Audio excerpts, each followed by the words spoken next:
India's journey to independence was a long and arduous one, marked by countless sacrifices and unwavering determination.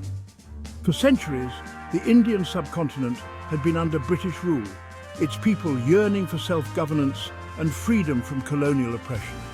It was a struggle that spanned generations, fueled by the aspirations of millions who refused to be subjugated any longer.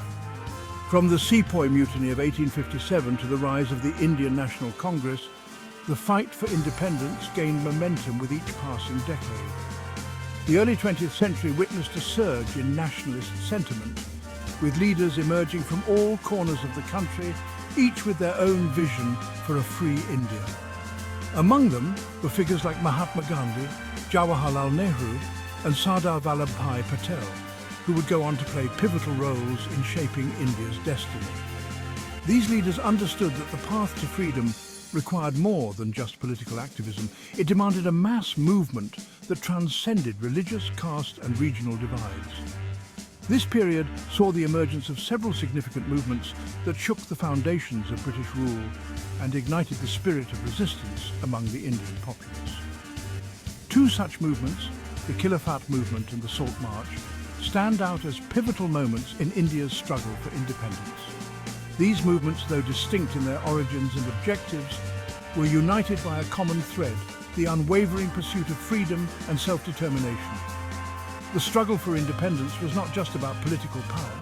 It was about reclaiming India's identity, its dignity, and its rightful place on the world stage. It was a struggle for the soul of a nation, a collective effort to break free from the shackles of colonialism and forge a new path towards a brighter future. The Khilafat movement, emerging in the aftermath of World War I, played a significant role in galvanizing Indian Muslims and fostering Hindu-Muslim unity in the fight against British rule. The movement centered around the Ottoman Caliphate, considered by many Muslims as the spiritual head of the Islamic world. When the Ottoman Empire faced defeat and dismemberment after World War I, a wave of anger and concern swept through the Muslim community in India. The Khilafat Committee, formed in 1919, spearheaded the movement in India, demanding that the British government preserve the Ottoman Caliphate and ensure its territorial integrity. Mahatma Gandhi, recognizing the potential of the movement to unite Indians across religious lines, threw his weight behind the Khilafat cause. He saw it as an opportunity to bridge the divide between Hindus and Muslims and forge a united front against British rule. Key figures like Shaukat Ali and Muhammad Ali, prominent Muslim leaders of the time, joined forces with Gandhi, further strengthening the movement. They travelled extensively across the country, mobilising support for the Khilafat cause and urging Indians to unite against British imperialism. The movement witnessed unprecedented Hindu-Muslim unity, with people from both communities participating in protests, hartals, and other forms of civil disobedience. However, the Khilafat movement ultimately met a tragic end. The abolition of the Ottoman Caliphate by Turkey in 1924 dealt a severe blow to the movement. Despite its eventual decline, the Khilafat movement left an indelible mark on India's struggle for independence. It demonstrated the power of Hindu-Muslim unity and laid the groundwork for future collaborations in the fight against British rule. Mahatma Gandhi's Salt March in 1930 stands as one of the most defining moments in India's struggle for independence. This act of non-violent civil disobedience, a hallmark of Gandhi's philosophy, captured the world's attention and exposed the unjust nature of British rule. At the heart of the Salt March was the British salt tax, a deeply unpopular levy that placed a heavy burden on the Indian population.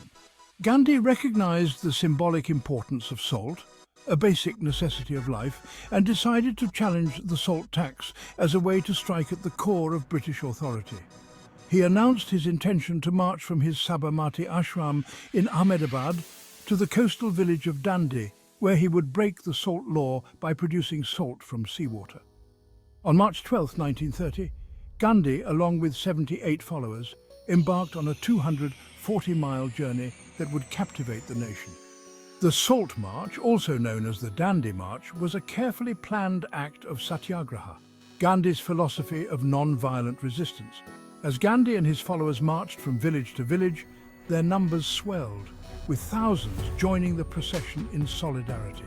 The march became a potent symbol of resistance, galvanizing the Indian masses and exposing the brutality of the British Raj. Upon reaching Dundee on April 6, 1930, Gandhi, in a symbolic act of defiance, picked up a lump of salt from the seashore, effectively breaking the salt law. This simple act sent shockwaves through India and beyond, inspiring millions to join the civil disobedience movement. The Salt March marked a turning point in India's struggle for independence. It demonstrated the power of non-violent resistance and brought the Indian people together like never before. While the Indian nationalist movement gained momentum in its fight against British rule, internal divisions within Indian society, particularly the issue of caste discrimination, posed a significant challenge. The Pune Pact of 1932 stands as a testament to the efforts made to address the concerns of Dalits, formerly known as untouchables, and integrate them into the mainstream of the freedom struggle. The issue came to a head when the British government announced separate electorates for Dalits, a move that threatened to further divide Indian society.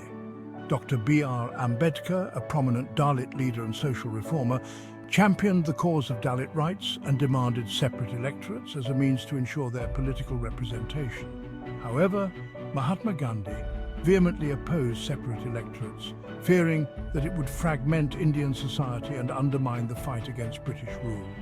Gandhi believed in a